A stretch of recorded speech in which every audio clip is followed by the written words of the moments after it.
అమలాపురం గ్రామం. అక్కడ అందరూ ఎంతో కష్టపడి పనిచేస్తుంటారు. కాని అదే ఊర్లో రాజు ఒక సోమరి యువకుడు ఉండేవాడు. ఒకరోజు అతని తల్లి సుమిత్రాదేవి విసిగిపోయి డబ్బు సంపాదించే వరకు ఇంటికి తిరిగి రావద్దు అని రాజును గట్టిగా మందలించి పంపించేస్తుంది. పని వెతుకుతూ బజారుకి వెళ్లిన రాజుకు ఒక మిఠాయి దుకాణంలో అవకాశం దొరుకుతుంది.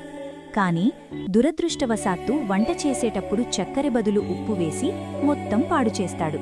యజమాని కోపానికి భయపడి ప్రాణాలు అరచేతిలో పెట్టుకుని రాజు అక్కడి నుండి అడవిలోకి పారిపోతాడు.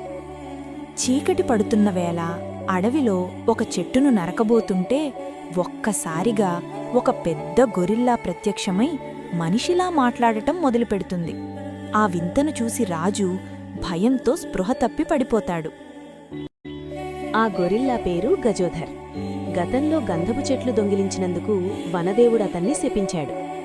1000 మందికి భోజనం పెడితేనే ఆ శాపం నుండి విముక్తి కలుగుతుందని తెలుసుకున్న రాజు గొరిల్లాతో కలిసి ఒక అద్భుతమైన ప్లాన్ వేస్తాడు. గజోధర్ తన మాయాశక్తులతో హైవే పక్కన ఒక అందమైన గొరిల్లా ధాబాను నిర్మిస్తాడు.